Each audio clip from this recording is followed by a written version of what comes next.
কয়েকটা এই মাঠটাই তো মনে হচ্ছে। এরা বড় গোসাই মানে এখান থেকেই রাসের সূচনা। ওই ঠাকুরটা তো এখানেই ছিল।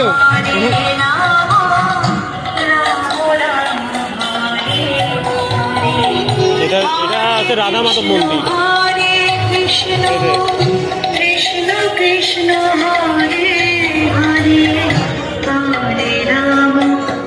ঠাকুর বসে গেল।